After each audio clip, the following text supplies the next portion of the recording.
Aquí da inicio el programa de opinión más influyente de la radio. Las emisoras Democracia AM y XFM presentan la revista de opinión Democracia, con la conducción y dirección de Gonzalo Rosero. Nos maquillaron los datos, se los llevaron todo. Sin amilanarse, sin amilanarse. Este Ecuador amazónico, desde siempre y hasta siempre. ¡Viva la patria! Combatiremos la corrupción, la de ahora y la de ayer, y la que podría venir, la de dentro y la de afuera. La revista de opinión Democracia, los temas realmente relevantes, analizados con la visión crítica del periodismo libre. Da inicio la revista de opinión Democracia, el programa en el que usted cree. Comenzamos. Gonzalo Rosero, credibilidad incuestionable.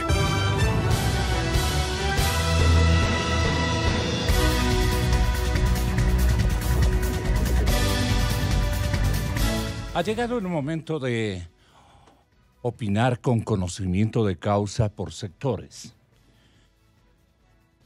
El andarivel político, el andarivel empresarial,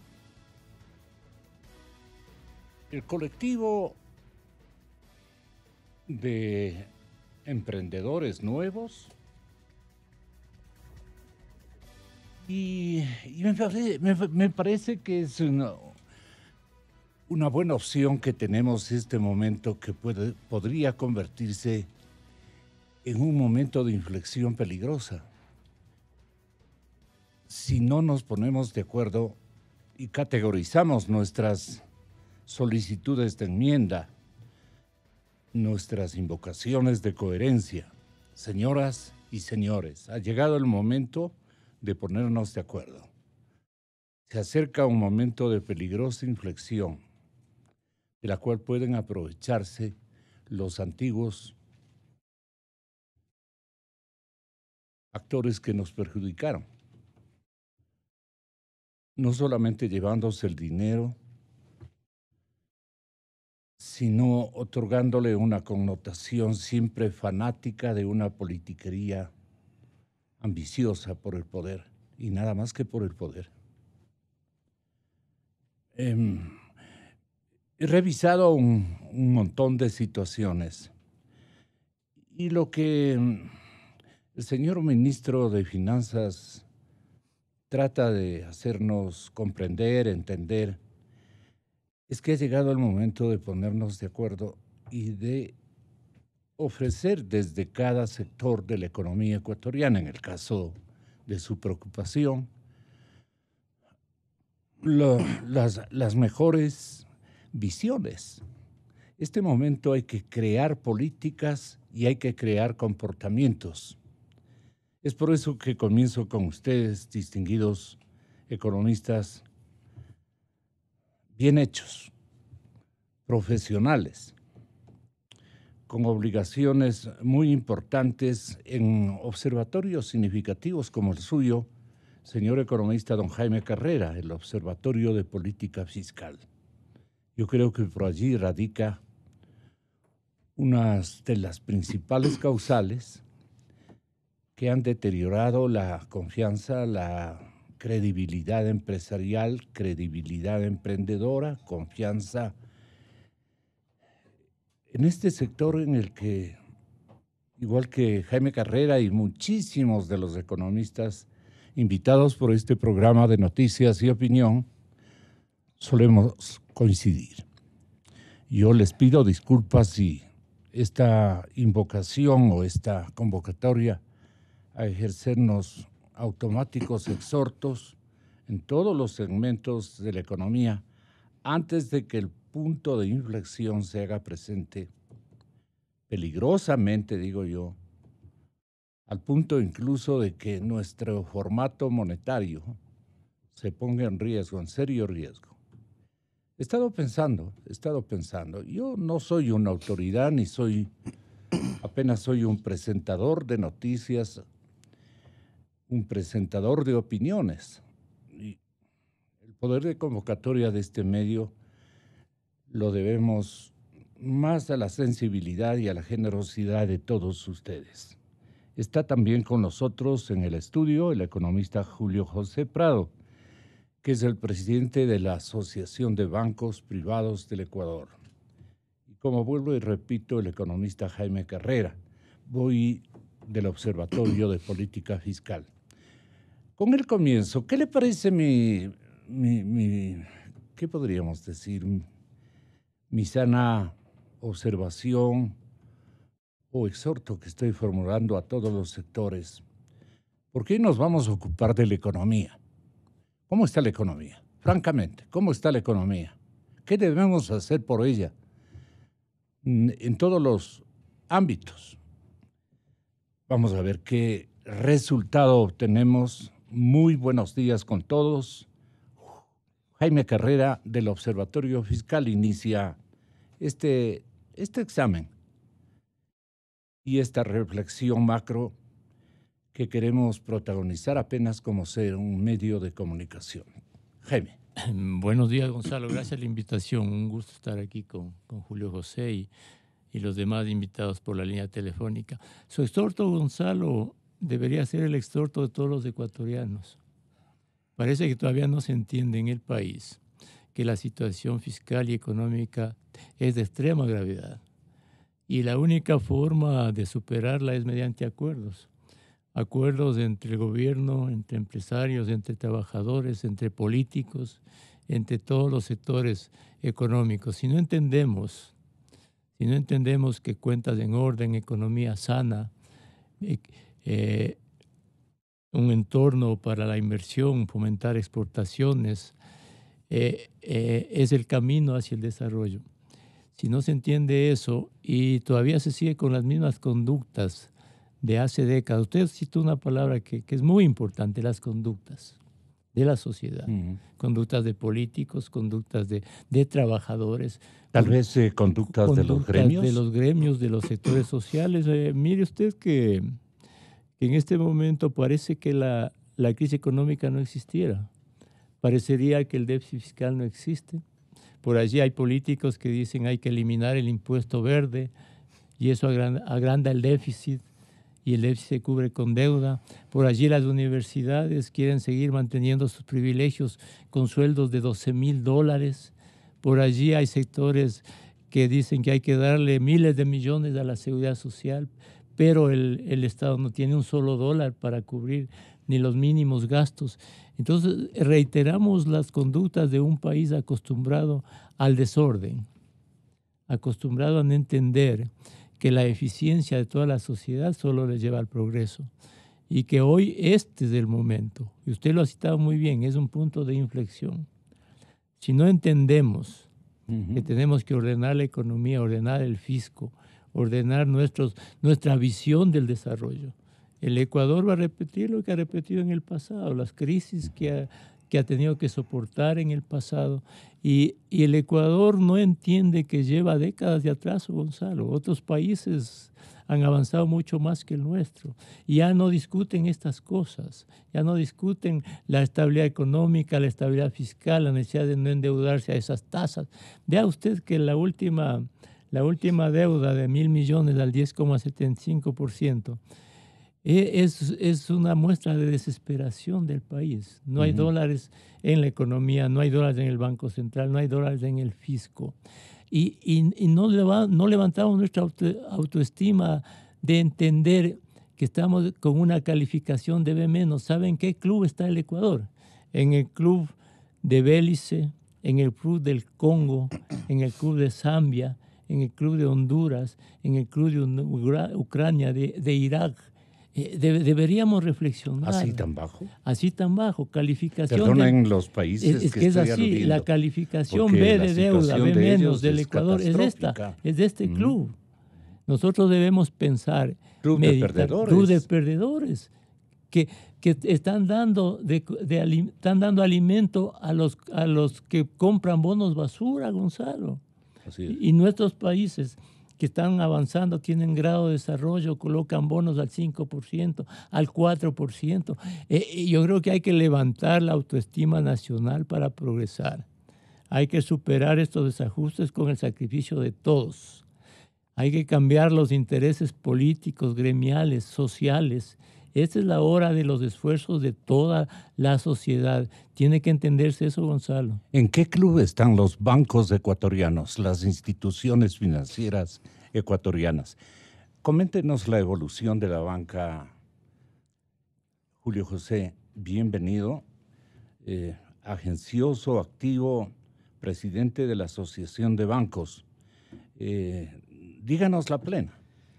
¿Cómo están los bancos ecuatorianos? Sí, Gonzalo, muchísimas gracias por la invitación. Saludos a Jaime. A ver, yo amanezco este día, Gonzalo, bastante pesimista, bastante preocupado. Ya le voy a decir por qué. Yo suelo ser una persona, me conoce Jaime, conoce usted, quienes nos escuchan, una persona bastante positiva, proactiva, pero hoy día amanezco preocupado. Ya le voy a contar por qué. Pero haciendo referencia al tema que estamos discutiendo, ¿no es cierto? Efectivamente, estamos en un nuevo ciclo económico, estamos en un nuevo ciclo bancario, y este ciclo se caracteriza ya claramente por un decrecimiento, ¿no es cierto? Un menor dinamismo de todas las variables económicas y también de las variables bancarias. Ya voy a entrar en detalle en un momento más. Pero ese salir de ese nuevo ciclo que en algún momento puede convertirse incluso en recesión, va a requerir de parte de todos los sectores, absolutamente toda la sociedad, y reiterando los sectores que usted ha mencionado, la banca, los gremios, el gobierno, el sector productivo, la sociedad, el consumidor, bla, bla, bla, todo el resto, va a requerir un esfuerzo colectivo muy, muy grande. Para revertir buena parte de lo que hizo mal la época correísta en el Ecuador, y va a hacer falta una gran cantidad de reformas estructurales, normativas, legales, muy complicadas de pasar, muy complicadas de hacer, que a todos nos van a doler en algún punto. Y alguien tiene que tener la capacidad política para poder hacer pasar esas leyes. Y las agallas. Y en todo sentido. En todo sentido. Y la ciudadanía tiene que tener la madurez suficiente para entender que eso es necesario. Eso es así. ¿Por qué amanezco preocupado? Porque en estos últimos pocos días, sobre todo durante esta semana, me queda totalmente claro a mí que la lógica del discurso correísta de los últimos 10 años hacia todo lo que tenía que ver contra el sistema financiero, particularmente contra la banca, contra la libertad de empresa y demás y todo esto, ha permeado de tal forma en la sociedad que nos está llevando a perder esa objetividad y esa madurez que se requiere para poder salir de una crisis económica como la que en algún momento podemos llegar a tener. Gonzalo, lo hemos comentado acá, el gobierno anterior le metió la mano a todo. Le metió la mano a la educación, le metió la mano a las finanzas públicas, le metió la mano al Banco Central, a las cooperativas, a la bolsa, a la banca y X número de otros sectores productivos. Le metió la mano al código, ¿no es cierto?, de los medios, de comunicación, etcétera y demás. Entonces, le metió la mano a todo. Y para corregir esa metida de mano, al menos en el sector que me corresponde, que es en el sistema bancario, necesitamos ir desarmando una gran cantidad de minas y de bombas que dejó en el camino. Y hay una gran cantidad de estas. ¿De adrede? Dejó de adrede, claro que sí, claro. A propósito, por esta visión justamente anti-sistema financiero, anti-empresa, la dejó en todo tipo de códigos orgánicos monetarios financieros. Fanatismo ideológico. Exactamente. Y son normas antitécnicas. Una de esas, que es gigantesca. ¿Le dio resultado entonces? Le ha dado resultado el trabajo. Entonces, el Código Orgánico Monetario Financiero, por ejemplo, que es un código muy malo de octubre, septiembre del año 2014, está enterito. Y no le hemos topado, salvo por ahí una cosa pequeñita, importante, muy importante, que era evitar que el Banco Central, por ejemplo, lo siga topando. Pero lo de esta semana, por ejemplo, todo el escándalo que se armó alrededor del todo el tema de cobros de tarjetas de crédito, pasó de un plano netamente técnico, operativo, y era un tema en realidad muy pequeñito, para destrabar una de las leyes de estas bombas, de estas minas correístas, que dejó justamente la superintendencia de bancos de la época correísta, poquitos meses antes, en febrero del 2017, pocos meses antes de que se vaya el gobierno. Y así dejaron una gran cantidad de cosas.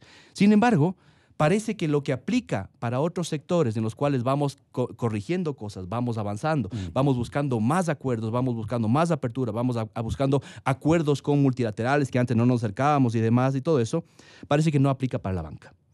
Y eso es lo que a mí me preocupa. Y entonces, Gonzalo, hablamos de atraer banca internacional, hablamos de tener un sistema bancario y eficiente, ¿no es cierto? De tener una bolsa de valores mucho más fuerte, de tener todo eso que es claro de un sistema capitalista. Y está muy bien y apoyamos eso. Más banca internacional, más banca eficiente, mejores tasas de interés, menores costos de servicios financieros, etcétera y demás. Pero todo eso lo queremos con una normativa correísta, con unas leyes hechas por ese socialismo del siglo XXI que el propio gobierno ha demostrado que quiere combatir y que hay que eliminarlo de las estructuras de la sociedad. Y sin embargo, estamos manteniendo esas leyes a rajatabla porque a todos nos parece que a la banca sí está bien, que hay que caerle. Entonces estamos cayendo, Gonzalo, en el juego de actores políticos identificados muy claramente. Se aproximan las elecciones, ¿no es cierto? Es el único bastión que le queda a ese grupo es pelear contra la banca. Pero, Julio José, a la banca le hemos dado entre todos la posibilidad de refinanciar una deuda muy significativa. A la banca le hemos dado la posibilidad de que se autoperdonen cargas de intereses. Se le ayudó a través del mecanismo de renegociación que operó en su beneficio. Y ella, en cambio, como que no quiere aceptar los también momentos dramáticos que están viviendo otros sectores productivos y nos aumenta en cargas internas, en cargas, digamos, de su propio interés. Me refiero al último impuesto con el cual estaban protestando innumerables sectores. Ustedes querían, aparte de la ayuda de la renegociación, capitalizar más a través de este impuesto, que seguramente lo inventaron al tenor de lecturas solamente visualizadas por ustedes, y no entendidas, concebidas por la generalidad de los sectores económicos. Yo no quiero herir susceptibilidades, está bien. Y me falta lenguaje adecuado para este momento, pero también pongámonos de acuerdo. Ustedes ya llegaron o lograron un propósito, y está bien, lograron un propósito. Ese proceso ha ido para bien, pero aparte de eso, están buscando, digamos, castigar al sector privado, a la ciudadanía, a los usuarios del sistema y a los usuarios del crédito con un impuesto que reclaman los ciudadanos por injusto, por inequitativo y porque destruye hasta la confianza y el emprendimiento, desactiva, digamos, lo que la gente quiere hacer para cambiar su propio nicho de desarrollo y de competitividad, desde lo más pequeño hasta lo más grande. La queja ha sido generalizada de parte de los empresarios y los ciudadanos usuales del sistema. ¿Qué opinión tiene Julio José de esta lectura que hago yo, que puede ser equivocada, ciertamente? No, Gonzalo, sí, gracias por topar el tema. Es obviamente el elefante en el cuarto, ¿no es cierto? El día de hoy, esta semana, este tema hay que abordarlo, hay que entenderlo. Hay que explicarlo y comienzo reconociendo que nos faltó desde la Asociación de Bancos y desde cada uno de los bancos miembros explicar de mucho mejor forma este tema en forma anticipada. ¿Qué hay que explicar? Explicar, por ejemplo, ¿no es cierto? Explicar, por ejemplo, que este no es un impuesto. Claramente este no es un impuesto. No se está subiendo la tasa de interés de ninguna forma. Se dijo en redes sociales que estaban subiendo la tasa de interés para los bancos y que con los bancos que los bancos les iban a significar millones de dólares, lo cual tampoco es cierto. También hay que decir que no está subiendo ni el interés de la tarjeta de crédito, ni está subiendo el interés por mora, ¿no es cierto? El único cambio era en el número de días desde cuando se iba a comenzar a cobrar la deuda, ¿no es cierto? Y en ese caso, claro, obviamente, no todos los créditos pagan, porque todo el mundo decía, ahora nos van a subir a todos, ¿no? No, esto aplicaba, esa normativa, la 471, solamente aplicaba para aquellas deudas que no se pagaba la totalidad. Es decir, si yo tenía una deuda a final del mes de $100 y pagaba $50, ¿no es cierto? El recargo en términos de días comenzaba a correr desde para el saldo insoluto, ¿no es cierto? Para los $50 que yo no había pagado. También la gente dijo, yo saqué una deuda el año pasado, ¿no es cierto? Entonces yo compré algo en agosto del año pasado, compré una moto, etcétera, y la estoy pagando a plazos, y entonces ahora ustedes me van a comenzar a cobrar en base a la cuota que tenía el año pasado. No, no es así, ese es un crédito diferido. Un crédito diferido es el que se paga en cuotas normales, ¿no es cierto? Yo lo difiero a 6 meses, a 3 meses, a 12 meses, a 3 años, lo que sea. Esta normativa 471, que es la que estamos discutiendo, sí, no aplicaba al crédito diferido. No aumentaba la tasa de interés, no aumentaba la tasa de mora, reconocía un hecho internacional que es que el pago justamente, ¿no es cierto? El hecho de que la operación crediticia inicia el momento que uno como tarjeta viente va y compra el producto. En ese momento inicia usted un contrato, ¿no es cierto?, tácito con el banco, en el cual usted se lleva el producto, ¿no es cierto?, y el banco se compromete a tomar ese riesgo del local comercial y asumirlo el tema del cobro, ¿no es cierto?, y la posible morosidad, el riesgo y demás. Ese es el negocio bancario. Y es por eso es que trabajan desde el primer en los momentos adecuados, gestan iniciativas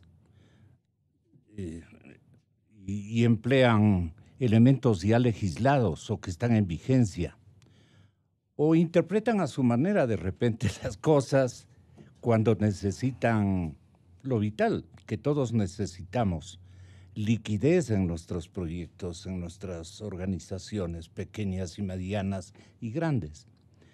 Y creo que escogieron un mal momento para establecer este recorderis que ustedes no establecieron antes y comienzan a establecerlo ahora. Esto está legislado, esto es nuestro derecho. ¿Usted fue el activista de este impuesto? Digamos, de esta carga que no se practicó en años anteriores y que lo traen a manera de una especie de compensación. Y todo el mundo dice, ¿pero compensarse de qué? No, no es una compensación. Aquí hay una serie de proyectos, digamos, y de regulaciones que tienen que irse mejorando para irnos acercando a estándares internacionales. Como le digo, Gonzalo, es una parte muy pequeñita dentro de las decenas de reformas que tienen que hacerse a Código Orgánico Monetario y Financiero, a legislación de la Superintendencia de Bancos, a regulaciones de la Junta de Regulación Monetaria y Financiera. Por eso le digo, este es un ejemplo pequeñito. Hay una gran cantidad de otras cosas que tienen que hacerse, porque claro, Gonzalo, fíjese, queremos acercarnos a la Alianza del Pacífico, queremos acercarnos a Europa, queremos acercarnos al FMI. En todos esos acuerdos hay un capítulo muy grande de servicios financieros. Y esto es parte de lo que ellos ven. Dice, a ver, aquí hay un concepto lógico, aquí en Ecuador y en todas partes del mundo. Cuando usted adquiere una deuda, esa deuda inicia desde el primer día. Y no es lógico que se cambie eso a decir que ahora es como quieren los políticos. Hay unas normas internacionales, unas franquicias de tarjetas de crédito que operan así en todos los países y no podemos tener nuestras propias normas. Ese es el gran problema, Gonzalo. Pero sí ha habido un signo de autocompensación para... ¿Por qué? Lo que se preguntan los sectores económicos y que requieren o requerimos de la banca, es ¿por qué nos maltratan? Algo así dice la gente, esto, ¿no? Sí, esto hay que explicarlo. Primero, dejemos los dos temas que usted me había comentado antes para no dejarlo ahí. El tema de que nosotros fuimos en el sistema bancario los mayores beneficiados de la remisión tributaria.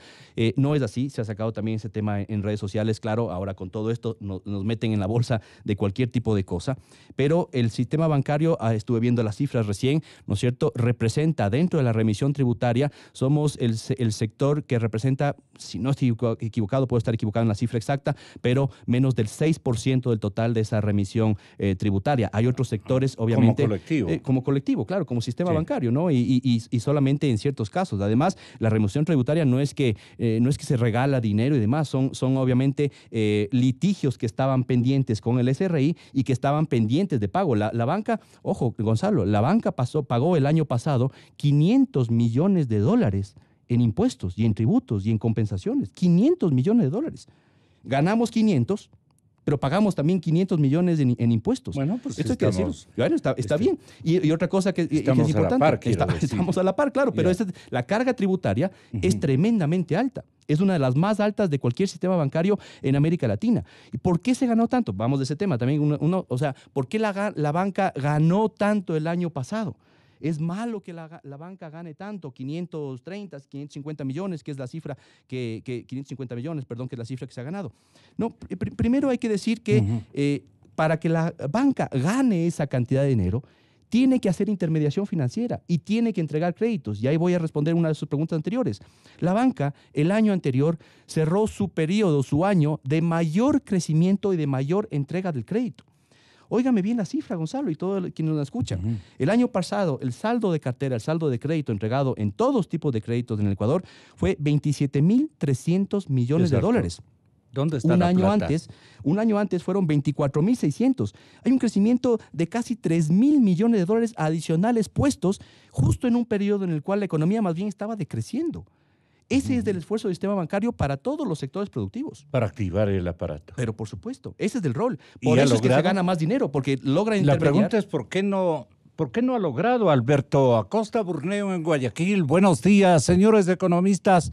Esta es una minga de sensatez a efectos de que podamos todos los sectores, y hemos comenzado con la opinión de los sectores bancarios y financieros, pero si usted tiene en su condición de académico, de experimentado funcionario, o que tenga conocimiento de causa, tenga la bondad. Nuestras líneas telefónicas de estudio están a sus órdenes.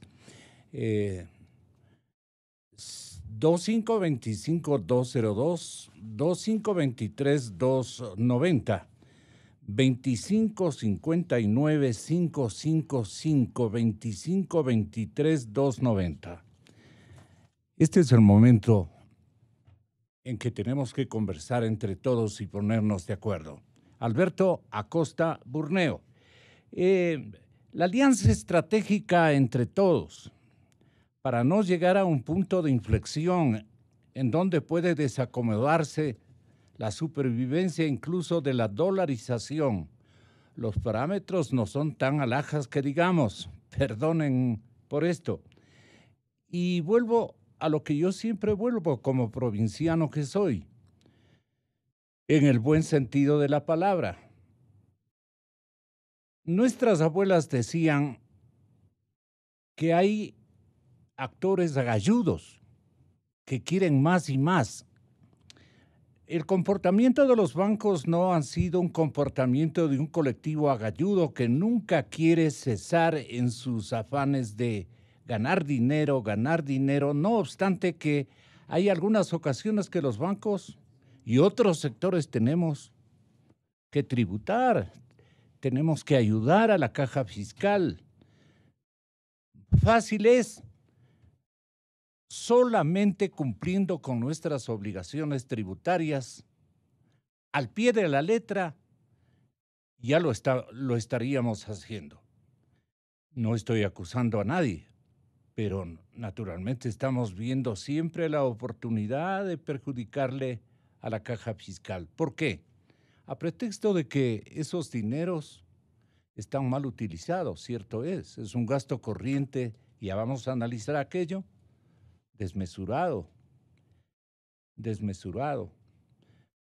una burocracia gigantesca y con actores que en contratación pública se han convertido en maestros, pero con herramientas negativas y siguen ahí.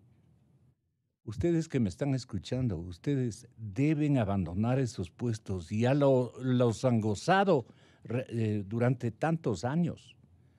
Dejen para que gente honorable que crea en este país y que busque horizontes para los productores, especialmente para los más pequeños, dueños de emprendimientos que no pueden consolidarse precisamente porque los consumidores no responden a lo que ellos les están exhibiendo. En fin, Quisiera que tenga la bondad, Alberto Acosta Burneo, de hacer un examen. ¿Qué reparos hay que hacer en todos los sectores económicos en afán de que no lleguemos a un momento en que Dios no quiera y no permita tengamos parámetros como para que se quebrante todo? ¿Estamos frente a ese peligro? Albertito, buenos días. Muy buenos días, un gusto, Gonzalo, estimados contertulios.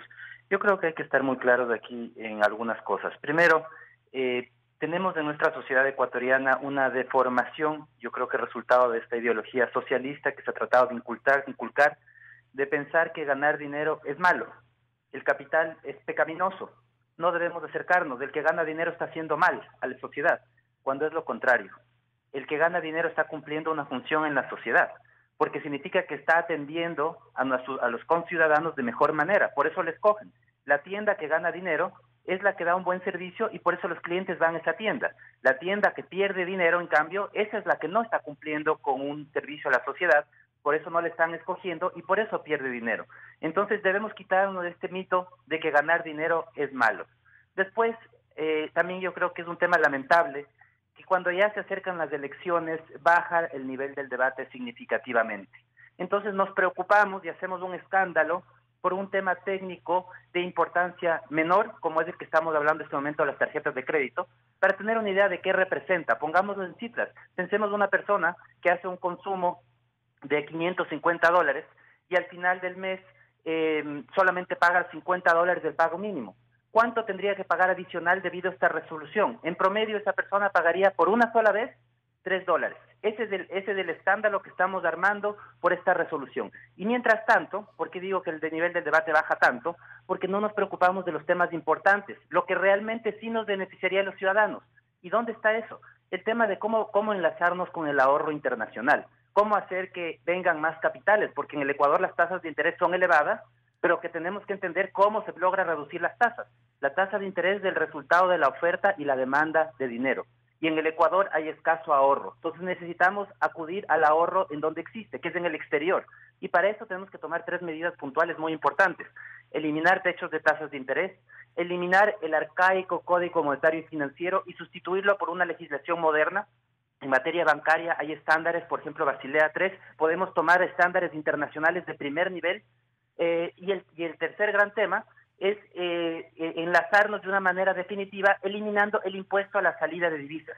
En el Ecuador es mucho la política más absurda que puede existir. El ahorro está afuera y erigimos barreras para que el ahorro no entre, que la plata no entre al Ecuador. Entonces el resultado, lógicamente, es tasas de interés más altas que lo que podemos ver en otros países. Entonces eso es lo que hay que cambiar, eso es lo que hay que discutir y no caer en estas discusiones netamente politiqueras que realmente tienen un impacto a nivel de las familias muy reducido y a nivel de la economía aún más reducido. Pero perdemos el tiempo en este tipo de discusiones y no trabajamos en los temas de fondo. Lo que queremos, lo que necesita el país es crédito más barato, más oferta de crédito productivo más barato. Y la manera de hacerlo, hay que estar muy claros, no es a través de esos controles que se aplicaron durante toda la década pasada, que no se obtuvieron ningún resultado, sino enlazándonos al ahorro internacional. ¿Qué tipo de perspectivas económicas agrias usted encuentra en el 2019? Yo veo que la principal preocupación aquí, como usted bien menciona, sí hay una preocupación por el lado de la salud, de la dolarización, pero a diferencia de lo que hablan los políticos, la salud de la dolarización no está afectada porque importemos más, porque salgan dólares por importaciones, esa no es la preocupación, eso no va a matar la dolarización. Podemos tener permanentemente déficit de balanza comercial, que la dolarización no se va a caer por ese motivo. Esas variables se ajustan de manera automática. Lo que sí está poniendo en riesgo la dolarización es el desequilibrio fiscal, ese exceso de gasto, una década de exceso de gasto que nos puede llevar a una crisis de iliquidez por parte del gobierno, que eso sí puede tener un contagio al nivel de todo el resto de sectores de la economía. Entonces, este es el momento de ir al origen del problema, exceso de gasto. No es el momento de cargarle de más impuestos a la población. Hay que estar muy claros. Usted hace un momento hablaba de la carga tributaria de los bancos, y los bancos pagan alrededor del 50% de impuestos, pero hay que recordar que al final del día no son los bancos los que pagan el 50% de los impuestos, somos los ciudadanos, porque los ciudadanos viven de los ingresos que reciben Los bancos viven de los ingresos que reciben de los ciudadanos. Algo similar sucede con las telefónicas. La telefonía en el Ecuador tiene unos valores por concesión astronómicos. El resultado es que los ciudadanos tenemos que pagar tarifas más altas porque hay que cubrir todos esos impuestos que tienen que ir al Estado. Entonces, aunque políticamente es lindo vender, yo le cobro más impuestos a la banca, hay que recordar que todos los ingresos que recibe la banca o todos los ingresos que reciben las telefónicas, las reciben de lo que pagamos los ciudadanos.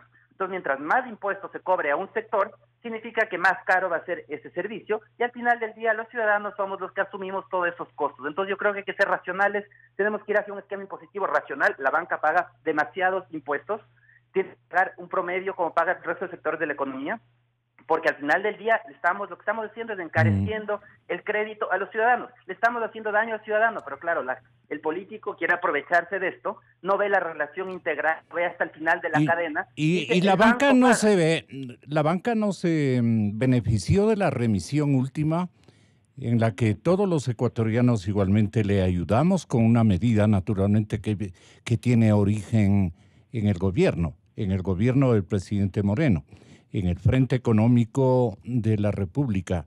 ¿No cree que se han beneficiado también paralelamente de esos procesos de remisión?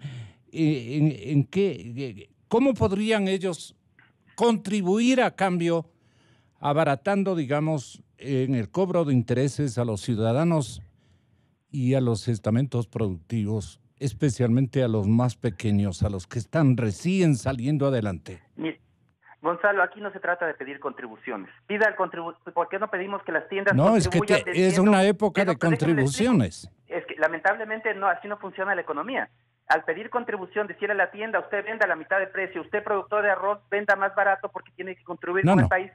Realmente no está contribuyendo con el país. No perdiendo.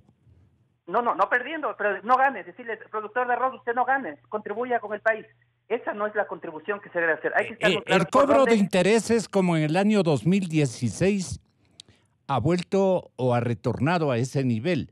No es competitivo, como llaman ustedes, no es justo, más que todo equitativo, activista, Gonzalo, en el buen sentido de la palabra. Lo que no podemos es repetir los errores de toda la década anterior, pensando que los precios los fija por buena voluntad o mala voluntad un actor político, y así o un actor económico. No funciona así. Entendamos que las tasas de interés dependen de la oferta y la demanda de dinero. No dependen de los banqueros, olvídese de los banqueros, no depende de ellos, depende de la oferta y demanda de crédito. Mientras no entendamos eso, mientras no entendamos que eso depende de la cantidad, oferta y demanda de dinero que existe en un país, no vamos a tener los resultados. Ya Correa lo intentó en 2007, dijo, no, yo fijo por decreto las tasas. Resultado, igual tenemos crédito caro, igual tenemos crédito escaso, no todos accedan al crédito que quisieran, porque tenemos este sistema de control de tasas. Entonces, ¿qué pasa? Si queremos realmente que el crédito sea más barato, tenemos que aumentar la oferta de dinero, de ahorro en el país. Y como esa no existe en el país, no la podemos crear. No se trata de imprimir billetes, se trata de enlazarnos al ahorro internacional. Entonces hay que tomar las medidas, y estos son los temas de fondo que hay que discutir, es cómo hacemos que el ahorro internacional regrese y venga al país, ingrese, que sea atractivo. Y como digo, eliminar techos de tasas de interés, eliminar código monetario, sustituirlo por un código moderno, y hay estándares internacionales muy fáciles de copiar, y eliminar impuestos a salida de divisas. Ese es el mecanismo en el que el Ecuador, siendo un país dolarizado, deberíamos hacerle competencia a Panamá como un centro financiero para la región. Tendríamos las tasas de interés más bajas de la región, no por contribuciones, por buenas voluntades, ni por responsabilidades. Eso no funciona en economía. Por realidades de que hay más ahorro. Y eso es lo que deberíamos ir. Entender bien cómo funciona la economía para poder intervenir. Igual sucede en el resto de sectores. ¿Por qué el Ecuador es un país caro? Porque hemos restringido la oferta de productos. Hemos encarecido a través de la sustitución de importaciones, cerramos las fronteras y ahora tenemos menos oferta de productos. Resultado, precios caros. Entonces la solución no es pedirles, oigan, señores productores, contribuyan bajando los precios. No, eso no funciona así. Los precios bajan cuando aumenta la oferta de productos. Entonces, ¿qué hacer para que bajen los precios? Abrir esas restricciones para que aumente la oferta de productos en el mercado local. Lo mismo sucede con la banca. Tiene que entrar el ahorro internacional, tiene que entrar la banca internacional, tienen que venir más capitales, debemos transformarnos, aprovechar del potencial desperdiciado de ser un país dolarizado, deberíamos ser un centro financiero regional. en competencia con lo que sucede en Panamá. Eso debería ser el Ecuador. Lamentablemente nos hemos bloqueado, hemos cerrado el mercado, estamos pagando tasas altas como resultado de estas políticas equivocadas. ¿Y quién es el culpable si no son las políticas, si no son los actos legislados, las medidas que ha adoptado el gobierno, el Banco Central, las instituciones de la República del Ecuador, que han puesto un dogal al ingreso de inversiones foráneas? No son los celosos bancos los que han producido precisamente ese dogal, digamos, ese impedimento. Le pregunto a José Hidalgo Payares, miren ustedes que estamos con los mejores economistas del Ecuador. Estaremos volviendo con usted, Albertito. Tenga la bondad. Economista Hidalgo. Buenos días, Gonzalo. Muchas gracias. Muy buenos días. Sí, en realidad yo creo que el tema de la poca llegada de inversión extranjera directa al Ecuador responde, yo diría, ha tenido distintas etapas. En los últimos 10 años, en promedio, la inversión extranjera directa representó menos del 1% del PIB del Ecuador, que es una relación sumamente baja si la comparamos con la inversión que reciben países vecinos como Colombia y Perú, que reciben inversiones de 2. Háganos una comparación, claro, no de tamaños, ¿no? Porque somos economías totalmente diferentes. No, claro, justamente sí. Por eso siempre porcentualmente. Es bueno, exacto, comparar tomando en cuenta el tamaño de cada economía. Correcto. Y así como el Ecuador recibe menos del 1% de su PIB en inversión extranjera directa, Colombia o Perú reciben entre el 3 y el 4%. Entonces estamos hablando de una diferencia importante, más allá de la diferencia de los tamaños de las respectivas economías. ¿Y los formatos aperturistas funcionan desigual? Sí, en el nuestro ¿es funesto ese escenario? Entonces decía, los motivos para esta baja inversión extranjera directa en Ecuador, yo diría, en los 10 años del gobierno anterior, un motivo importante fue el mal ambiente para los negocios, que no se limitaba únicamente a un discurso hostil con el sector privado, sino que también se refería a un cambio permanente en las reglas del juego. Usted recordará, Gonzalo, cuántas reformas tributarias tuvimos en los 10 años del gobierno del presidente Correa, y por lo tanto, cambios de contratos también, y por lo tanto, los inversionistas extranjeros veían que era un riesgo, implicaba un riesgo invertir en el Ecuador, pese a tener una moneda dura. No tenemos el riesgo de devaluación, pero había el riesgo de que al momento que yo quería empezar a recuperar mi inversión, las reglas del juego eran distintas al momento en que yo invertí. Y en los últimos años, sobre todo a partir de 2014 y 2015, cuando el dólar se empezó a fortalecer frente a las monedas de los países vecinos y frente al euro, y además también como consecuencia de algunas medidas de política interna, por ejemplo, algunos aumentos salariales que no tenían un sustento técnico detrás, el Ecuador empezó a convertirse cada vez más en un país caro para producir frente a los países con los que compite, no a los países desarrollados, a los que ¿Por qué ocurrió esto? Porque, a ver, un motivo principal es el fortalecimiento del dólar. Eso no hay como desconocer, que el momento en que el dólar se fortalece frente al peso colombiano, frente al sol peruano, los productos ecuatorianos, solo por eso ya empiezan a volverse comparativamente más caros. Pero si a esto sumamos también medidas de política interna que a través de mayor tramitología, mayores costos salariales, sobre todo empezaron a aumentar los costos de producción en el Ecuador, entonces la inversión extranjera directa ya no tenía como reparo únicamente un ambiente de negocios hostil en el Ecuador, sino que además el Ecuador empezó a convertirse en un país caro para producir y por lo tanto donde la inversión podía obtener un retorno menor que en países con estructuras productivas similares. Y ese es justamente ahora que el gobierno ya ha hecho un esfuerzo importante por mejorar el ambiente de negocios, que incluso promulgó la ley de fomento productivo, que tiene algunos incentivos tributarios, tal vez excesivos en algún momento. Ahora que ya entonces tenemos un ambiente de negocios mejor que en los años anteriores, el desafío sigue siendo cómo hacer para que el Ecuador no sea tanto más caro que los países con los que compite en cuanto a costos de producción. Yo creo que ese va a seguir siendo un limitante para la inversión extranjera directa en la medida en que no se tomen las acciones justamente para devolver competitividad al aparato productivo. Perdone, la gente, nuestra ciudadanía que nos está escuchando en todas partes del mundo, incluso Enviamos un saludo cordial a todos los ecuatorianos residentes en el exterior que a través de nuestros instrumentos de transmisión informativa digital están escuchándonos y viéndonos en el exterior. Les enviamos un saludo, anhelando un bonito fin de semana en cualquier ciudad del planeta que nos estén viendo. La ciudadanía no alcanza a entender que un país dolarizado se ha convertido, como sostiene, y quiero invitarle, exhortarle a que tenga la bondad de darle a conocer a la ciudadanía cuál es su pensamiento para haber elaborado usted en días anteriores un pensamiento que dice, qué pena porque el Ecuador, por lo menos yo le cacho así, de esta manera, lo sintonizo de esta manera. Usted dice, Jaime Carrera, el Ecuador se ha convertido en un festín de compradores de bonos basura. Y es una verdad sí vergonzante, de alguna manera vergonzante, pero real.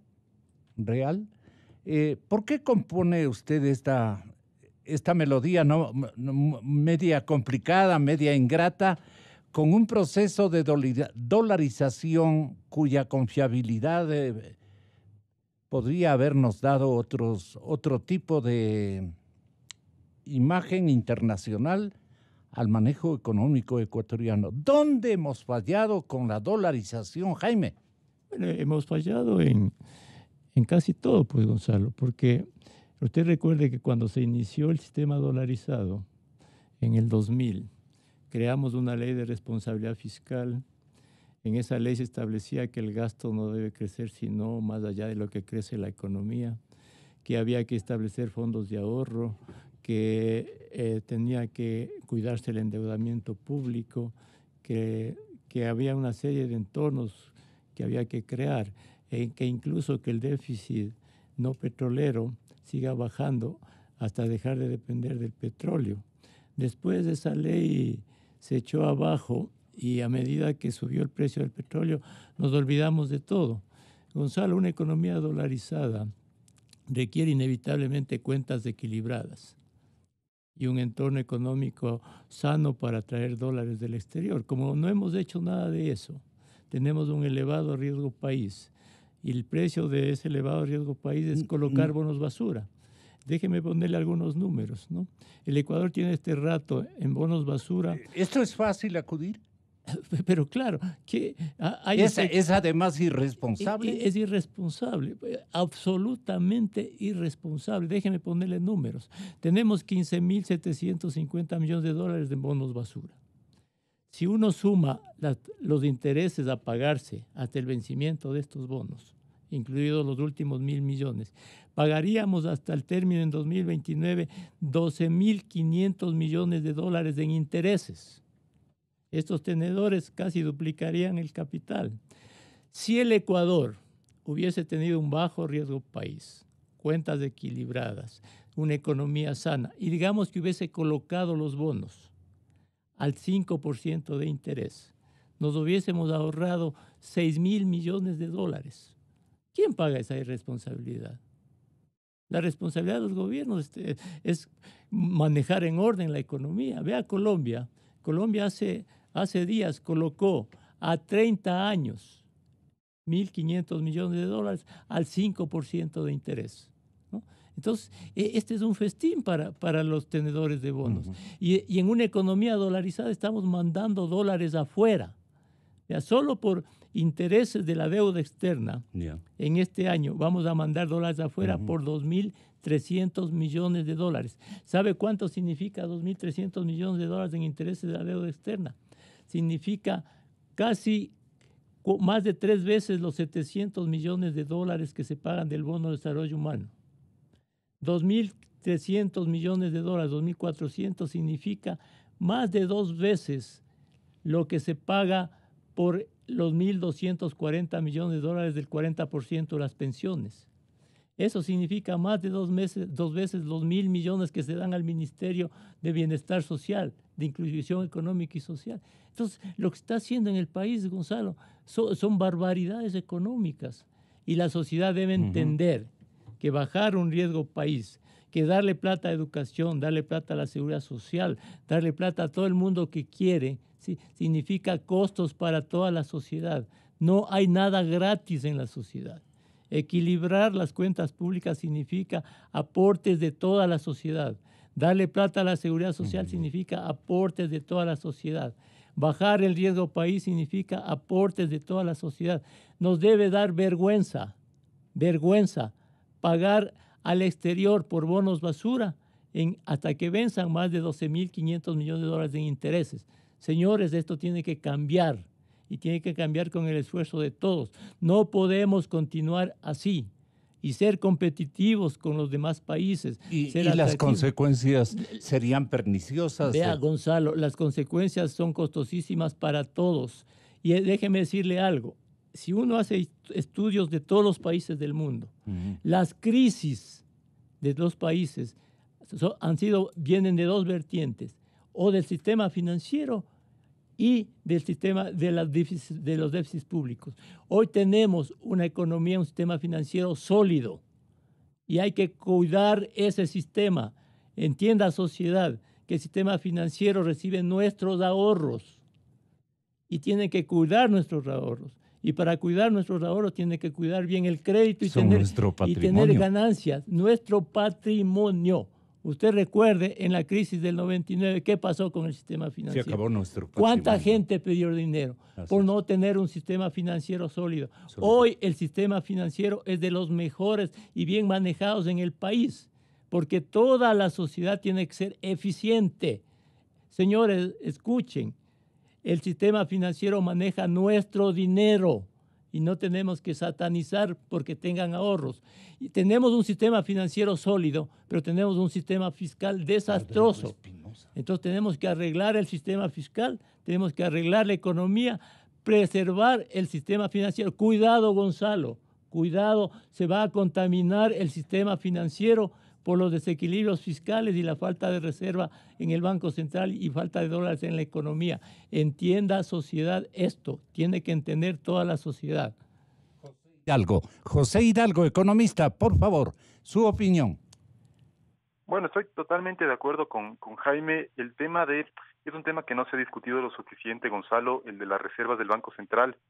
Yo diría que más allá del tema fiscal, que obviamente es un tema importante, un desequilibrio que se mantiene y que hay que seguir corrigiendo, porque se hizo un esfuerzo el año pasado que se redujo el déficit de manera importante, pero con un recorte centrado únicamente en el gasto de inversión y no en el gasto corriente. No fue un error, perdone, no fue un error estratégico del señor presidente Moreno apelar y acudir a ratificar en posiciones claves, especialmente en el Instituto Exemisor, en el Banco Central del Ecuador, a cuadros técnicos que han perseverado con un modelo económico macro que nunca nos arrojó resultados adecuados.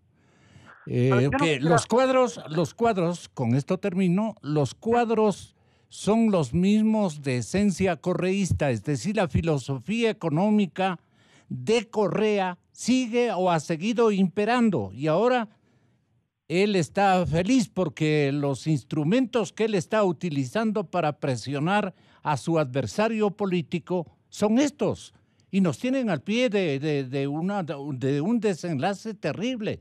Entonces, también nos pongamos francos y digamos, esto tiene que ser manejado, orientado por otras visiones y otros pensamientos que sin desdoblarse, sin irse a extremos que no sean competitivos, que no sean halagüeños, para generar confianza, para generar producción, para generar buenos trotes en la carrera hacia el desarrollo, no tengamos, digamos, desilusiones como el que comenzamos a percibir existe en este momento. Y el causante al que le van a atribuir esto es a uno de los ministros, por ejemplo, el actual ministro de Economía y Finanzas, que ha sido convocado para poner en vigor, digamos, otro tipo de acciones, pero como no tiene una orquesta que le toque todos los instrumentos, hay una contradicción interna de carácter ideológico y de despropósitos y de otro tipo de afanes de retorno, pero cuando estemos sin seguramente el formato monetario que tanto hemos defendido todos los sectores, allí aparecerán como salvadores de la patria, cuando ellos fueron los causantes de toda esta serie de desequilibrios. Esto es lo que nos duele. No sé qué opina usted, Jaime. Sí, a ver... José, perdón.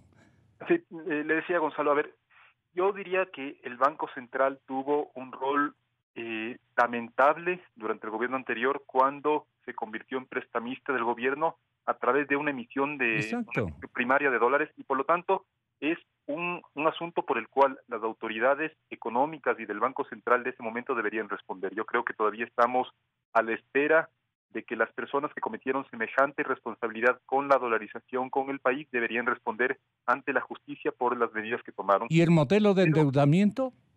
Eso es que una parte del déficit en el gobierno anterior se financió justamente con créditos inorgánicos del Banco Central al gobierno, pero yo sí quisiera destacar que en la Ley de Fomento Productivo se prohibió, y eso creo que es un acierto del actual gobierno, que se continúe con ese tipo de créditos que yo sí creo que eran un riesgo, que constituyeron un riesgo enorme para la dolarización. Y respecto a lo que estábamos hablando antes, Gonzalo, de la opinión de Jaime del tema de las reservas financieras, y las reservas internacionales, y cómo eso podría contagiar al sistema financiero, yo decía que yo estoy en absoluto de acuerdo con él. Creo que es un tema que no se ha discutido lo suficiente, porque algunas personas entienden a las reservas del Banco Central como una plata que tiene que ver sobre todo con el sector público.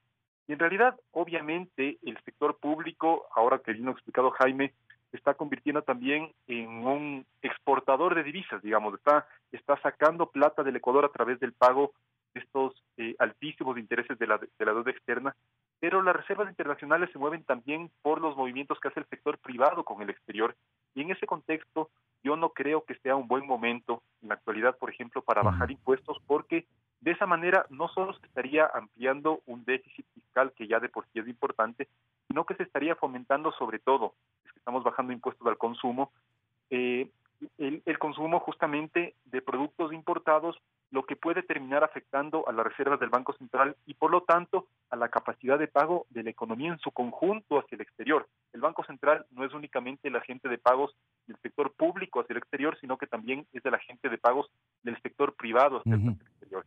Entonces, en ese contexto, insisto, yo no creo que sea un momento oportuno para bajar impuestos al consumo, y más bien creo que cualquier medida que el gobierno tome tiene que empezar justamente por buscar recuperar la competitividad que se ha perdido, porque de esa manera va a ser posible o va a ser esperable al menos que llegue una mayor cantidad de inversión al país, porque si nos limitamos únicamente a las medidas de carácter fiscal que son necesarias, reducir el gasto, reducir el déficit y demás, obviamente que eso es bueno y recuperando también el equilibrio fiscal, pero si es que a la par no tomamos medidas que permitan recuperar la competitividad, no va a haber una mayor inversión privada que permita compensar la menor inversión pública y por lo tanto vamos a tener un escenario de recesión o de contracción económica importante que obviamente no es deseable ni para el país, ni para el sector político ni para la ciudadanía del Ecuador. ¿Usted cree que el sobreendeudamiento existió, no fue una ficción como ahora quiere asegurarnos Carlos de la Torre, exministro de Economía?